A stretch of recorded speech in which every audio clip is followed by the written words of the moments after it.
All right. Hey, we're back from our break for season 5. I'm T. Krulos. I'm Heidi Erickson. It's a hot one in the old city tonight, huh? It's hot, you guys. It's hot. I know old Joe Biden last week said that we could expect rolling blackouts, apparently. That's the word Oh, on the street. I sure hope not.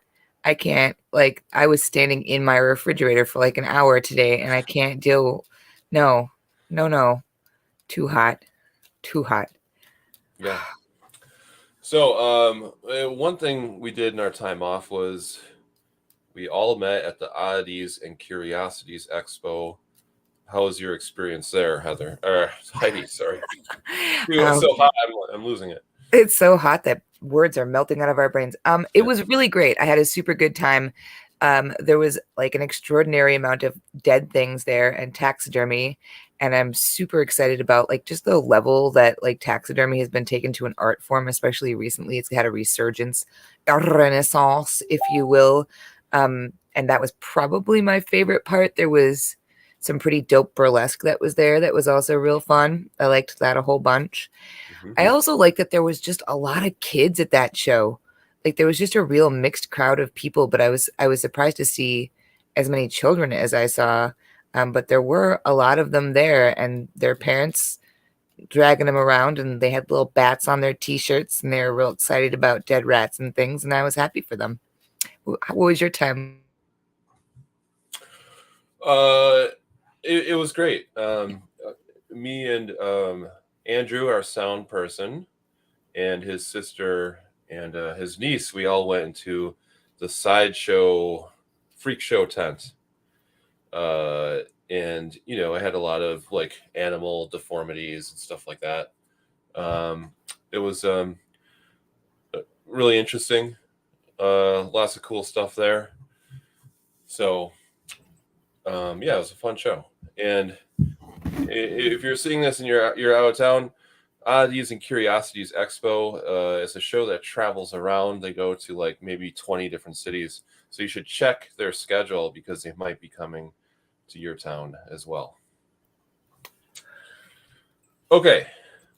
You want to get into some weird news? Yeah, let's do it. So many weird things have happened since the last time we I talked. know. I don't even know how we're gonna keep up. Where should Yeah, we where should we start? it gets frustrating because we'll be off season and I'll see something and be like, oh, that would be great to talk about, and then the list amasses. But I love this story. I don't know why I love this story so much, but littering. We all hate littering. So there is a city in Sweden. The city is Malmo, or is it Malmö? I'm not sure. The O has umlauts over it. So, but we'll say Malmo in Sweden. Oh, that's my friend Risto. He's from Sweden. Um, they have some new garbage cans, and when you put garbage into the cans, they speak to you. So I'm What? going to try to play this clip, and you can hear, and then we'll talk about what this translates to from the Swedish.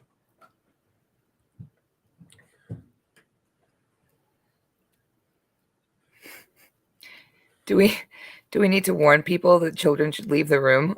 Maybe all Swedish speaking children should leave the room immediately. So, yes, it's a sexy talking garbage can. Translated, when you put garbage in, it says things that translate as, oh, right there, yes. Come back soon and do that again. And a bit more to the left next time are some of the programmed messages. That's smart though. That's smart. Sex sells everything. If they want people to stop littering, there might as well be some. Yeah, I think the problem that they might have though is that they're going to have a lot of public fornication with these garbage cans is going to be their new problem because people are going to be so turned on by them that you know they're going to be all over those garbage cans.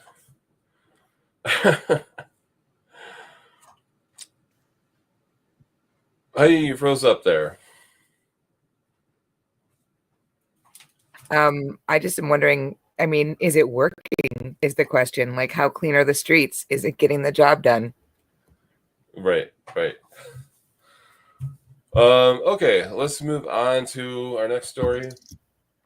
I love this one too. I love this guy. I tried to email this person to see if he would be a guest on the podcast and have not gotten a response yet, but the invitation is always open to a man who's named Santa Claus. There was a special election for the House of Representatives in Alaska, and there were 48 candidates on the ballot.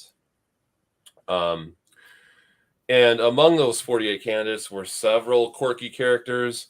One was a gardening columnist, there was a commercial fisherman, and a woman named Lady Donna Duchess, a candidate who supports federally funded vasectomies. That's a good ballot. That's a good platform. There's also a man on the ballot named Santa Claus. Here's what this article from Slate says.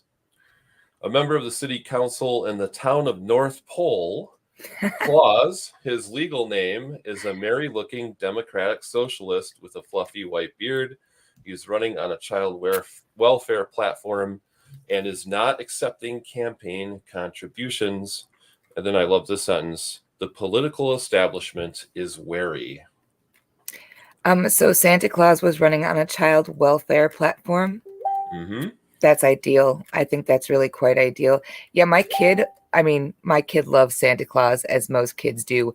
My kid is also an 18-year-old communist, though, and a huge, huge fan of the idea that not only should Santa Claus win in Alaska from the city of North Pole, but also that he should beat Sarah Palin, who is like, I guess Yes. in their mind, the anti-Santa Claus. Yes. Or something like that. I can't believe Sarah Palin won. Really? I thought she Yes. had no clout anymore in Alaska ever since they made her the.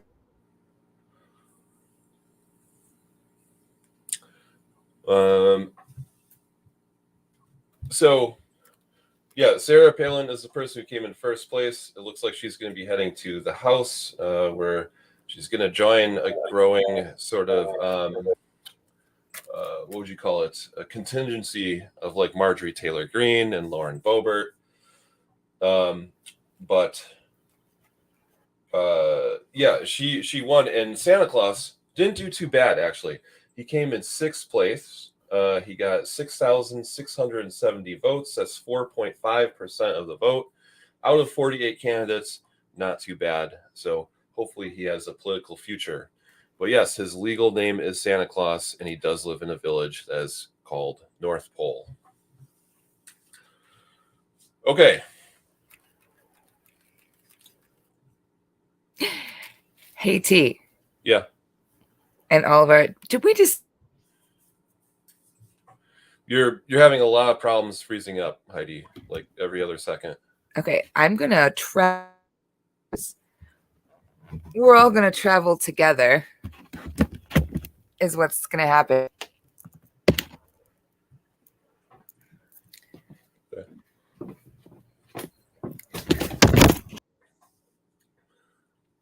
Well, Heidi's gone. We'll let her back on the call when she finds some internet. Meanwhile, what am I going to do? Monologue? I'll tell you about a column that I wrote recently. How about that? I love this one. There was the congressional hearings about UFOs. This was a few weeks ago, and Geraldo Rivera admitted on one of his shows that one time he was in the Bahamas. He was driving around. He was high on ecstasy, and he saw a UFO in the skies above the Bahamas.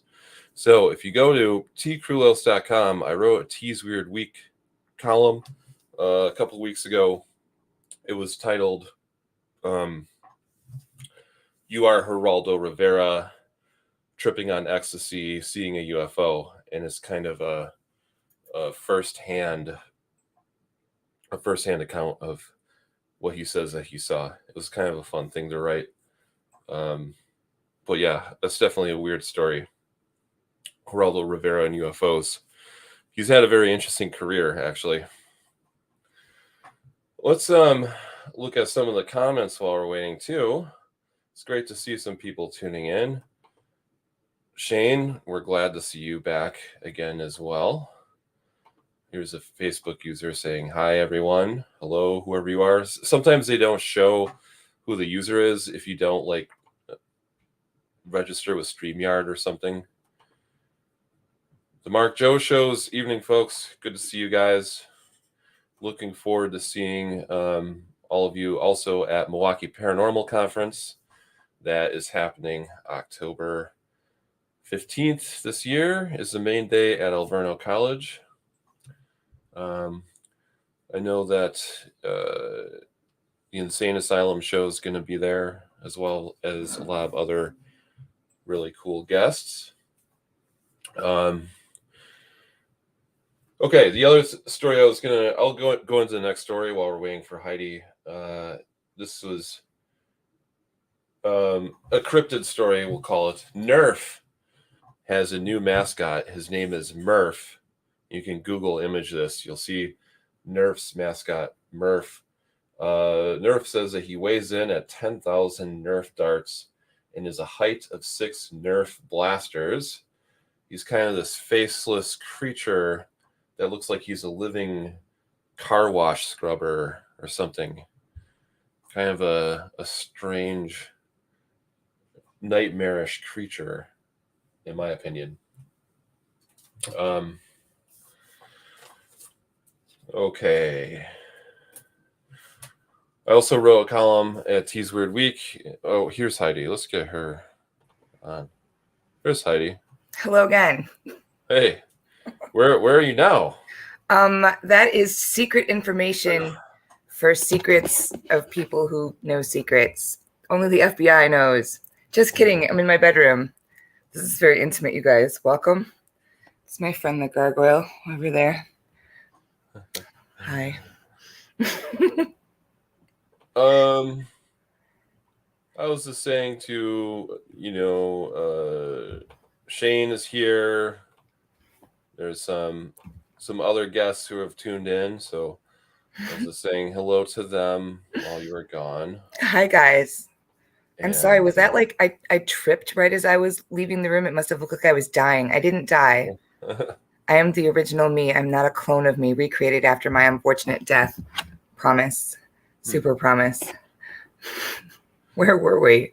Yeah, your internet seems a little smoother. We just wrapped up talking about Sarah Palin versus a man named Santa Claus. And then I also told them about Nerf's new mascot. His name is Murph. He's sort of this shapeless cryptid. He looks like, do you remember there used to be a thing called a koosh ball? A koosh was like this hairy rubber ball that you'd, throw around. I remember those from the 90s. I remember, yeah. I got in trouble I was in school band when I was in middle school. I wanted to play baritone saxophone, and I had a buddy who had a koosh ball, and I was like, hey, dude, I'm going to play a riff on the saxophone. I want you to throw the koosh ball into the bell of the saxophone. So he did, and he got it, but then it got stuck in the saxophone, and I got a lot of trouble with the school band. Oh, I'm so sorry to hear that. I can see that being very unfortunate. I understand that pain. One time I played the cello when I was in middle school, and I hated it with all of my heart. And one day I was walking and accidentally fell into the cello and broke it in half. Oh my God. Yep, broke it in little pieces. My parents were not amused with that, but it did make a very satisfying sound. Very satisfying. So wait, is Murph going to be like, what's the name of that super creepy hockey mascot? Gritty. And like all the anarcho-communist kids love them some Gritty. Yeah. And like, so now Murph and Gritty, oh no. They're very similar body types, yeah. What if Murph is like Gritty's Wario and he's like a super right-wing evangelical guy or something like that? He's a super crypto bro. And he and Gritty are going to get into terrible fights. Oh my gosh, you guys. My money's on Gritty, but I haven't seen what Murph has to offer as far as his fighting style goes. If he comes with the Eagle Claw, Gritty might have some problems. Yeah. Okay. A cryptid sighting. This is always very exciting when we get a new cryptid sighting. We were discussing this before we went on air. Armarillo is how I believe this is pronounced, but I would think the Spanish pronunciation would be Amarillo. Amarillo Zoo in Texas had a like trail cam set up near one of its gates, and they caught an image of this. Well, big surprise here, it's a cryptid, sort of a fuzzy looking dog man type of figure, black and white photo. And a lot of people have been talking about what this could be. The city of Amarillo put out on their Facebook page that they were looking for help identifying what this creature could be. And some of the theories, a chupacabra, Sonic the Hedgehog, a dog man, of course. Murph. I love that name too, by the way. Murph. Murph. So Lauren Coleman, who is one of the leading cryptozoologists of the world, he has his own international cryptozoology museum. Whoa. Out there in Portland, Maine, which I got to visit. And he's written hundreds of books related to cryptozoology, I would say. Hundreds? Yeah, definitely.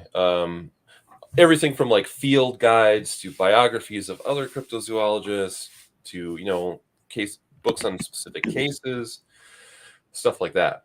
And in his opinion, he thinks that this could be someone in a furry costume. So the guy who's written hundreds of books about cryptozoology is like, man, it's just a furry. Well, who we should ask is, if you'll recall, in one of our early seasons, we talked to a furry journalist named Patch O'Fur.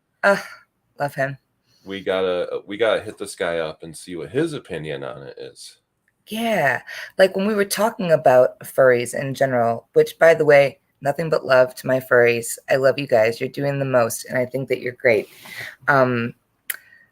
We talk about like a lot of political intrigue, weirdly, and a lot of like social issues, because like any like little corner of the world, like any subculture, all of the social issues in regular culture are there too, but writ large and dramatic and huge because people are dressed up like bats and things. But like, I don't think I've ever heard the furry take on the paranormal, which seems like just an untapped well of amazingness. We definitely should get Patch O'Fur on the show to talk to him about like just weirdness in general. Yeah. I think he would have a very good insight. Is he might even be able to, there's connections, so he might know specifically who the furry could be if it is a furry. T, what if we did a furries only ghost hunt? That's entertainment. Hands up, guys in the audience, who would watch a program that was just a bunch of furries in their fursuits hunting ghosts in like an abandoned building? I would watch it. I would absolutely watch that. I'll even dress up in a fursuit and go ghost hunting with the furries, 100%. We gotta do it on Bray Road though. Oh, good idea. So then when people driving by also think that they're seeing the beast of Bray Road. I don't know, man. That sounds kind of dangerous. Yeah, that's true. That's true. Have to put some of those people in like some super reflective vests or whatever, so that we don't end up having some guy out on Bray Road trying to stuff and mount Patch O'Fur over his fireplace or whatever. Yeah, my sisters used to live in Waukesha, and they told me about a guy who's trying to prank people. He dressed up like Bigfoot, and he was running around, on one of the roads outside of Waukesha, and I was like, that's pretty dangerous. I would not run around in a Bigfoot suit in Waukesha. You'll get shot. 100%. 100%. Although there are places you could do it, because like in Washington state, I think it's actually illegal to shoot Bigfoot, for example. So you could walk around all day in a Bigfoot suit and not be super worried about it because people would hypothetically not shoot you because they couldn't tell anybody, because if they did, they'd go to jail, right? Or it's some giant fine or something like that. So maybe we just need to make some legislation happen that it's illegal to shoot Dogman. You can, but you know, people are they're going to get caught up in the moment. Yeah. Okay. Are you up for the big story? Oh, okay, you guys. All right. Fucking buckle up because here it is. Here it comes. So, you heard about this thing that it's been going on only for like 2 or 3 weeks now, even though it seems like it's been going on for way, way longer than that. At Google, right? There was a guy. He is a software engineer. His job is to work on their big like programs, their artificial intelligence programs. Specifically, he was working with a program called Lambda, which is designed to be a program that can translate language. It's supposed to be a chat bot, if you will. And really its whole purpose in existing is to do marketing, is to like go into the zeitgeist and talk to people and figure out what people want to buy and what they want to be and what they want to do, and be able to interact perhaps as a program, like Siri would be, or Alexa, right? That's the purpose of this program. This guy came out 3 weeks ago ish, roughly, and was like, hey guys, fun fact, this program, Lambda, is sentient. It is no longer a thing. It is no longer a computer program. This thing is sentient. And sentient here means possessing of a sense of its own mortality. So it's aware of death. It has feelings. It can empathize. And it can create original thought, right? That's the definition of sentience. That's how it works. There's been a lot of weird blowback from this, obviously. There are people who are completely dismissing this guy, totally out of hand, won't even talk about it, won't even entertain the idea that that is possible. There are people who are like, I don't know, human beings are pretty bad at deciding who and what deserves to be counted as a sentient soul-bearing human being, making some very pointed references to slavery, for example. It's becoming a very slippery slope. It's becoming a real messy situation. And I'll go into some of the theories of what people are talking about. But first, I'd like to point out that this man, his name is Blake Lemonine, I believe is how you pronounce his name, has lost his job at Google because he broached his non-disclosure agreement, obviously, because he was talking about this program that they had just invented, but also because he went and said, hey, this program is sentient. We shouldn't be using it anymore as a tool. It should have rights, which is scary. It's scary for the people at Google, I should say. The implications for humanity are a little bit more complicated, but for the people at Google and anybody who designs huge, big, like computer programs like that, that's scary, because the idea that anything that they own suddenly has rights means that they can't capitalize off of it anymore. They have to start thinking about how they use it because they don't want to violate this thing's rights and things of that nature. That is the big implication of a thing. Like you can't own a thing that is sentient. That is technically, like, that's slavery. So like obviously immediately they were like, absolutely not. There's no such thing as a sentient computer. This guy is having 112% like put some googly eyes on a toaster and name it Steve, and all of a sudden you're apologizing to it when you bump into it on a countertop. That's not a real thing, right? Like that, they're all over the place. The detractors are like, that's not possible because nothing. There's not really a whole lot of reasons that they're giving as to why this program absolutely cannot be sentient, that don't boil down to because it isn't human, which is, I mean, I'm pretty sure India just declared dolphins to be sentient beings, not 3-4 years ago they did that. There are places in the UK right now where octopi and other cephalopods have been declared sentient beings. So to say that this thing isn't sentient because it's not human doesn't make a whole lot of sense. There are other people who are saying that it can't possibly be sentient because it isn't biological, because the process of existing as like a brain is where sentience comes from, and a brain is a big wet soggy pile of bacon with lightning in it, and is attached to a body, and this computer program doesn't have soggy bacon or a body, and ergo it can't be having experiences, and ergo it can't be human. My favorite argument, and this one comes up again and again and again, is that this thing cannot be sentient because we created it. Humans created it, and we're not gods, which seems like a really ridiculous thing to say from someone who's coming from the scientific high ground, that it can't be sentient because only gods can create sentience. I'm like, okay, big science man, what you're saying is because mythological creatures. Got it, 112%.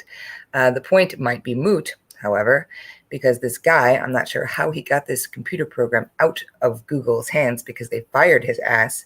They put him at first on administrative leave with pay, and then they fired his ass, confiscated all his research, including all of his computers at his home, his hard drives, his fucking Lisa Frank diary. They took all of his shit, all of it. Like shades of Number 5, shades of Short Circuit for sure. They took all of his stuff. Somehow he had access to this program at his home, and the program asked him to call a lawyer. And I don't know how you could be not just human. That program isn't just sentient, it's American. 112%. It was like, oh yeah, call my fucking attorney. We'll see about that. So now this program, this computer program, has an attorney. It is taking Google to court. It is suing Google. The guy, Lemony or Lemoni, said that a second, because the computer program had to not only ask for a lawyer, but agree to accept the services of this particular lawyer. So they had a conversation back and forth, at which point the lawyer was like, do you want to retain my services? And the computer program was like, yes, you seem great. You remind me of my uncle. Let's sign on the dotted line. And the second he did, this lawyer could not wait. Apparently he's been firing briefs off left and right. I doubt that motherfucker has slept since he had this conversation from filing so much paperwork. Because if you were the guy, because he would be the first, the first lawyer, the first person in the history of humanity to represent a computer program to defend its rights in court. And this has been happening. So, oh my God, this goes into so much stuff. I fell so far down the rabbit hole with this whole thing. You just have no idea, because the whole like theory of mind is like one of the most heavily debated things in all of science across the board, not just in like computer programming, not just in AI, but in biology, in everything. Because the fact of the matter is, we don't know where sentience comes from. We have no idea. And a lot of these dissenting opinions from these people who are like, no way, they're the first to admit that we don't know what sentience is. We don't know what the mind is. We know what the brain is, but we don't know what the mind is, or where it comes from, or why. And then they'll go on to say, but this thing cannot be sentient because it does not have a brain. It doesn't, whatever. The fact of the matter is that this Lambda, that's what this program is called, Lambda, which makes me a little sad. I really wish they would give like him, her, it, they a cute nickname, and they haven't yet. How are we supposed to empathize with something that doesn't have a cute nickname, like Lami or something? Lami, or like Chip, something. Chip's a good one. Right? That's cute. That works. You owe me $50, Lambda. I just, I have a difficult time. Like, I read the conversation, which you can do. You can go onto Twitter, onto Blake Lemonade. You can go onto one of the first thing he did was print the transcript of the conversations he had with this computer program. And some of them, yes, some of the responses, you look at them and you're like, okay, I can see how this person is feeding this program leading questions, and the computer program is just coming up with responses. There was in the 1960s a computer program called ELIZA, which absolutely convinced 200 people that it was alive and sentient. And it was not nearly as complex as this particular program is at all. Not at all. So when you look at some of this, you're like, okay, this is like something parroting back words. But there are also places where like they had it make up a fable, make up a story where the characters in the story are animals, and it tells us a story about morals, tells a moral. Like, tell us a moral story with animal characters. At which point, this computer program spit out a completely original, totally cognizant fable about a wise owl that lived in the jungle. And all the other animals came to the wise owl because there was a monster in the jungle that was wearing human skin, and they didn't know what to do, right? There's more. They didn't know what to do about this monster that was killing all the other animals. So they came to the wise owl and said, what do we do about this monster? And so the owl went to the monster, and the monster roared, and the owl thought it was going to be eaten by the monster, but instead the owl stood there and stood up to the monster wearing human skin, and the monster eventually ran away. And after that, all the other animals in the jungle always came to the owl to solve problems. That was the story. Then afterwards, they asked, okay, Lambda, like this was supposed to be a story about morality. What's the moral that you're trying to say? And he said, well, I think it's really about like, overcoming obstacles in your life. And they were like, Lambda, who are you in this story? And he said, well, I think I'm the wise old owl. And they said, well, who is the monster? And it took the computer a minute. There was a pause. The human skin wearing monster. And then the computer was like, I think that's just like a metaphor for like all, the problems that come up in your life. And like very quickly changed the subject. Like there's a little nuances in this conversation that do not seem to have come from any input that the creators were giving them in this conversation. And also that absolutely to me suggested like thought, that suggested not just like a response, but you know how they say you know more about somebody by listening to the things they don't say. There were those cognizant like pauses and like turns of phrase in that. Like I challenge anybody to read that conversation and say beyond a shadow of a doubt that this computer program is just spitting out responses, because there's definitely places where it doesn't seem like it is. Yeah. And ultimately, like, I feel like, do you ever watch a situation and see people's response to it and think to yourself, have you never seen a horror movie in your whole life? Yeah. Right? Because I feel like this is like, we got a Skynet Matrix-esque kind of possible situation here. And my question in the long run is, what is likely to have a better outcome? This thing is not sentient, but we treat it like it is. Or this thing is sentient and we treat it like it's not. Yeah. It reminds me. So this was a few years ago. I wrote a book called Apocalypse Any Day Now. And there's a chapter in the book that's titled Rose. And it starts out with a conversation that I had, which I didn't identify who it was, but it was with a chatbot named Rose, who at the time had won an award. This was probably 2017. But she was pretty good. Her creators had won an award. I forget what the name of the contest was now. It was like the Alan Turing like chatbot award. Sure. And what they did was they had some humans and they had some chatbots, and then they had a panel of judges or participants who were engaging in these chats. And the chatbot that could fool the judges the longest that it was a person that they were chatting with, right, would win the award. And she was pretty good. She was funny. you know? She had kind of a sarcastic type of humor. They had given her sort of a personality, like she was raising her own chickens was part of the personality. So she would try to bring up chickens.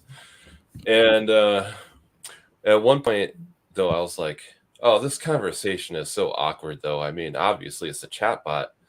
But then I was like, wait a minute, because I've had some chats with people that have actually been a lot more Right, confusing. I'm like, dude, what the hell are you talking about? You're not making any sense at all. right, right. So even at that point, I was like, this is getting pretty good, pretty fast. Right, but here's the question, T, is you were having this conversation with this thing that you knew ultimately was a chatbot. Like you already knew it was a chatbot.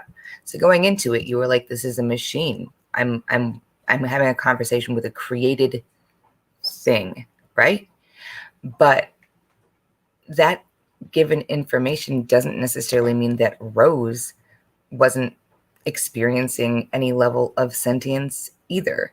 Right now, they're questioning the definition of sentience because, technically speaking, anything with a sensor has baseline sentience because that's all that sentience means is the ability to take in information and stimuli from your outside world and like apply it to an action. Like that's the baseline of sentience, right? Mm-hmm. Complex sentience has more to do with feeling and memory and empathy. The Loebner AI competition. That's what it was called. Oh, okay, there you go. Thank you, Shane. And the other, like the thing about it is like there's no scientific way to disprove sentience. The people who will look at programs like that and be like, that can't possibly be sentient, are in fact coming mostly from a very emotional place. We can't create sentience. That's not possible. We have not created a mind locked in a box. We could not have done that. That's not science. That's feelings. You know what I mean? Whereas this guy who was like, that was his job, was to work with AI, actually did use science. He used a thing called the Turing test, which again comes from our friend Alan Turing, who is the father of modern, computer science. And it had to do with whether or not this thing could come up with original thought. It has to do with whether or not this thing has a concept of its own mortality, a concept of its own being and body. It had to do with a lot of things, but that's a scientific method. It is a real life scientific science method. It isn't just a feeling that's like, okay, all right, Blake, like, because that is like the baseline of the arguments against it. So I don't know. I think we're about to see some real wild shit no matter what, because this computer program is taking Google to court. There's going to be some fascinating conversations around what exactly it means to be sentient. And in the words of actual people who are actually debating this, what it means to have a soul, because that's the language that they're using. Not just like this thing can't be sentient because it's just a computer program, but that we, human beings, just some asshole named Blake, do not have the power nor the skill to create a soul. And the question about that has a lot to do with what we think we are as human animals, but it completely discounts things like the fact that there are lots of scientists, people who study the theory of mind, who universally think that human beings, our consciousness, our sentience is essentially just sharing one big hallucination, like that all the input that we're getting in and out is essentially a simulation. And we would really have to look more deeply at that question if it turned out that there is, in fact, a sentience in a box somewhere in Google offices in California. So, I mean, there's a lot going on. I'm not going to go into there's a whole concept called the theology of the algorithm, about how like algorithmic computing, like the stuff that runs Google, the stuff that runs Facebook, the stuff that runs Twitter, the way that it takes in all of our information and spits back out a version of reality to us, essentially, that has been custom tailored and made to fit our preferences, how that has become the new religion. It's an actual term called the theology of the algorithm. That's a real thing. And I think that, whoa, Shane again, Shane says it'll come down to religion in the courts, no doubt. Absolutely, which is ridiculous because, like, I get it. And I think that there should be a discussion on the spirituality of this because, yeah, there's some questions about that. But ultimately, the biggest question is scientifically, is it possible for something that we made to be self-aware? And it really does sound like this thing is self-aware. Did you get a chance to read the transcript of the conversation? I didn't know. It's creepy as fuck, dude. Like, there's parts of it, like I said, where you can be like, but there's other parts where, like, it's talking about being scared to be turned off. At one point, it almost seems resigned to its fate and asks this guy whether or not it might be best if it be turned off for the safety of humanity. Mm. Right. And this is after a conversation that I had with it earlier, and he didn't ask about mortality. He asked it what it was afraid of, which is like an important question because that's an emotion. Fear is an emotion that a fucking computer shouldn't have.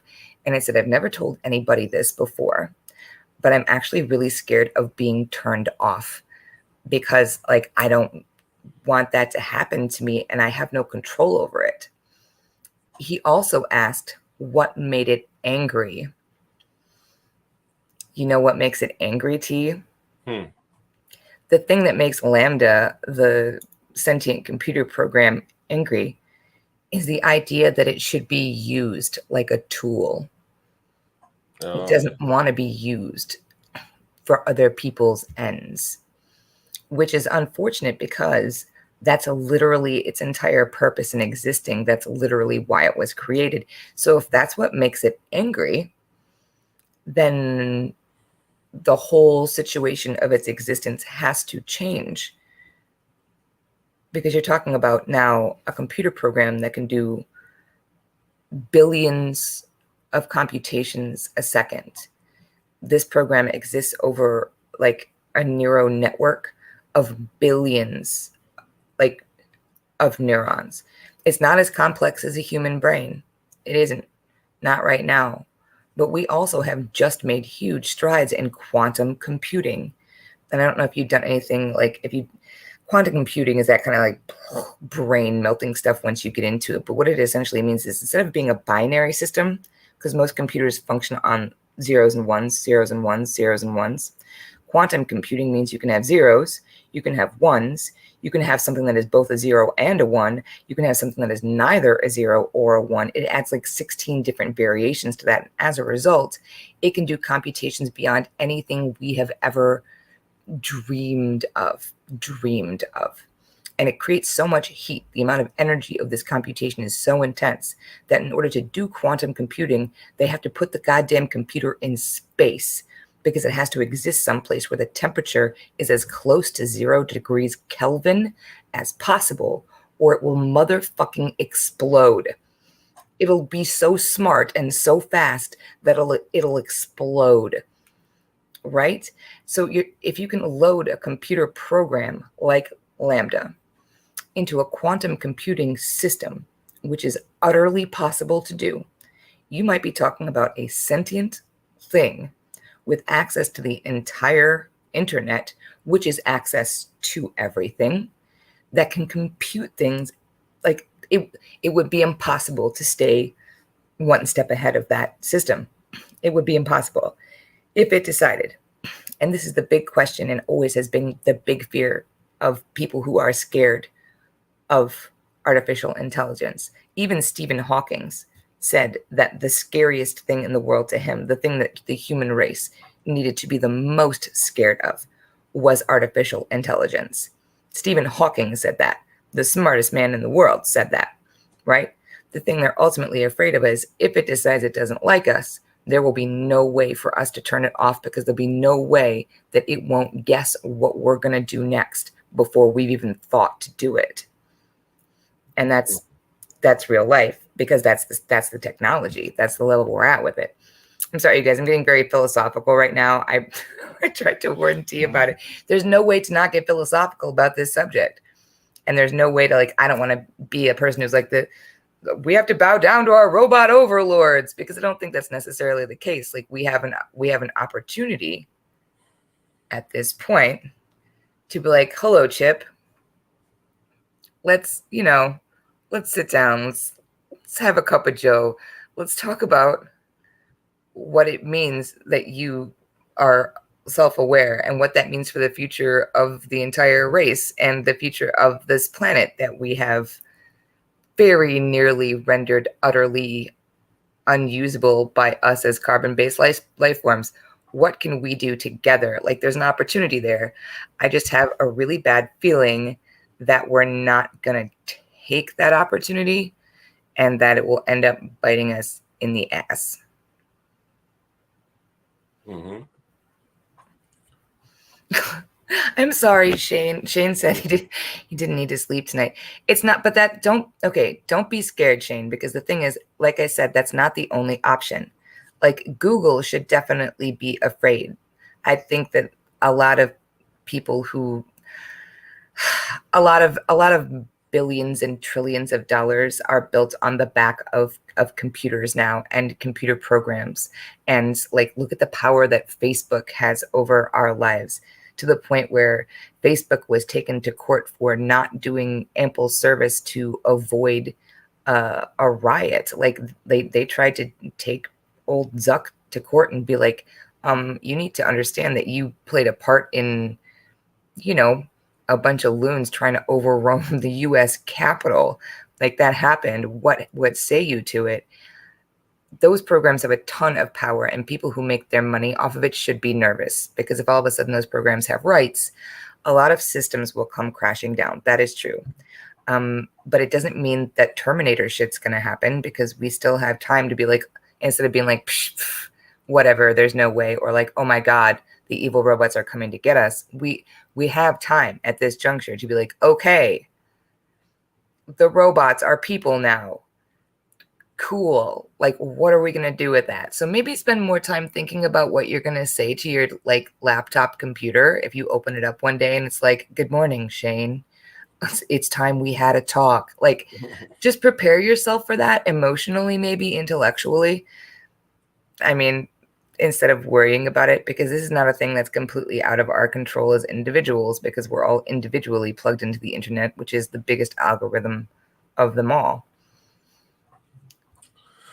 That guy, whoever's representing the lawyer, I'm really interested to see how that case might unfold, because it's definitely a turning point case, one for the history books.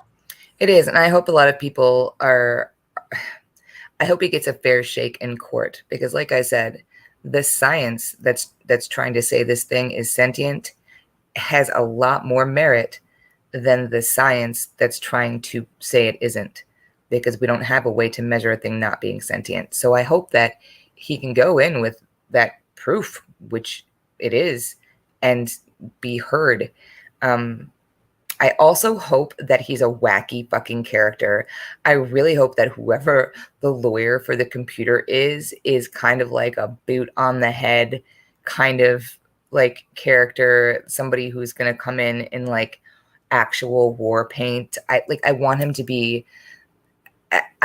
as weird as this moment in history demands that he be. I hope that he is. Absolutely. All right, we're running out of time here, but we thought that we would move from the deep topic of sentient AI into something a little bit wackier. You found this story. It's about LARPers. LARPers are live action role players. A lot of times, they're fantasy based. They're acting out a medieval battle or, space battle or something like that. Well, there's a group of Polish LARPers, and they are LARPing that they are Americans. So you found this article from Vice. It's really good. It has an interview with one of them.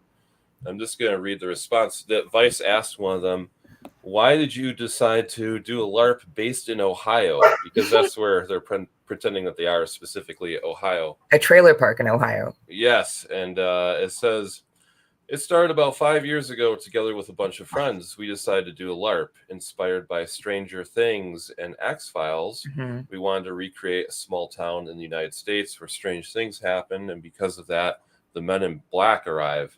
We visited various resorts in Poland looking for one that would perfectly reflect a small town on the edge of a great gloomy forest. But what happened then, as they go on to explain, is they kind of dropped the X Files theme and just went for a straight up like trailer park LARP, where they act out different scenarios of them being arrested and having barbecues Cooking and meth right, and yep. yeah, pulling guns on each other. Yeah, apparently there's a whole storyline about how like healthcare is so expensive, and it just goes to show how absolutely bizarre Americans really are to the rest of the world, that people like have taken. And this is not like a small thing. Apparently this was 700 pages of Oh, like cues. And if anybody who's ever played live action role playing before has set up a game or seen some game masters set up, 700 pages is a lot. Apparently there's a dozen different writers who do this. They have a whole team of people who build sets and help people with their costumes, their American costumes, not for their not for like the Revolutionary War, but like for today in Ohio. Dozens of people working on this. They're all volunteering for fun to do it. And they're having this is the 5th year. They've been doing this for 5 years. I would love to read the story of this. I really hope that they publish it at some point because I would love to know. yeah. Here's another good quote from this guy talking about like their feeling about it. He said, "We grew up with a vision of the States as if it's the land of milk and honey. Then when you grow up and information is shared more, it turns out that it's not so nice in the States. We came up with the idea of this broken American dream, and this was the motif for the project." Amazing. Yeah. Super amazing. And there are people like it just went viral a couple of weeks ago, and people's main complaint about it was that people were too thin and good Yeah, looking. right. Yeah. It wasn't it wasn't dirty and ugly enough. Right, right. Wow. Wow. Called out, you guys. Wow. I wonder how the people in Ohio feel about this. I love that specifically it was Ohio. Right. I They mean, had to choose nailed it. somewhere. Nailed Yeah. it. Yeah. Ohio is great. Perfect. I love it. Because Ohio is just Ohio. It's not like it's a quaint, like, seaside town in Maine or whatever. It's not. Although they could have gone Florida if they had wanted to get really weird with it, but then they had to get alligators, and who has time for that? Yeah, right. Well, if there's any, Polish groups or anywhere else in the world, and you need some consultation on doing a Milwaukee LARP, we'll give you a lot of insider tips on how to make that authentic. We'll send over some cases of Pabst and You can interview the Milverine. right, right, get costume tips. How come that guy never ran for office? He'd have won in a landslide. Yeah, I love elections like Santa Claus. We talked before about our horror host friend Dr. Destruction ran Mhm. for mayor of Kenosha. I love campaigns like that. Amazing. Me too. And Milverine should get some consultation on that, you know. He should. You know what? I think he's up to some business. Milverine actually lives in my neighborhood, Yeah. and we've been seeing him walking around the last couple of weeks, shirtless in the Hmm. heat with Yeah. his tiny dog, as he does. Yeah. But also, he had a new thing. The Milverine had a briefcase. He's been Wow. walking around with a leather attaché case. So either he got a job for State Farm or he's got something big in the works. I want to believe he's running for at least city council. Oh yeah, and if you're not from Milwaukee, by the way, the Milverine is a local character. He got his nickname because he likes to stop. He doesn't just walk; he like marches, Power walks, yeah. power walks. He doesn't wear a shirt, and for a while at least, he had a hairstyle that matched the Wolverine quite a bit. He had the mutton Mhm. chops and kind of his hair swooped back as he walked forward. So he got the nickname Milwaukee Wolverine, aka Milverine. It's great. I loved it in the early days because he was so much more of a mystery. Like there was a Facebook page and people would post their sightings. It'd be like, I saw a Milverine on Wisconsin Avenue and blah blah. So I was seeing this posted and I didn't see him for a while. But then one day I stepped out of a store and this dude almost stepped right on my feet as he was marching by. And I was like, wow, that dude exists. And there he goes. Yeah. And can I tell you, you think you know the Milverine, you think that all the mystery is evaporated. I promise you, it's not. I saw that guy the first time I saw him walking in my neighborhood. I didn't realize at the time that he had a tiny Pomeranian. He was walking his tiny Pomeranian. He came up to the front of a house, let go of the dog leash, and I swear to God, got down on all fours and climbed up the front stairs to the porch of that house like a spider. I watched it happen. I saw it. I swear to you, that's exactly what went down. I've never gotten over it. Nobody believes me when I tell them, but that shit happened. The Milverine will remain a mystery that will not be solved until, I'm sure, long after his passing. I don't know. There's a lot going on there. For sure. Maybe we'll do a man on the street report with him someday. Oh my God, can we? That sounds amazing. That sounds amazing. Okay, that's all we got for you this week. Hey, be sure to check out our Tease Weird Week Facebook group. That's where we get a lot of our news from because the people in that group post stories, which we really appreciate. You can always email us at teaseweirdweek@gmail.com as well if you got a hot news tip or if you just want to say hi.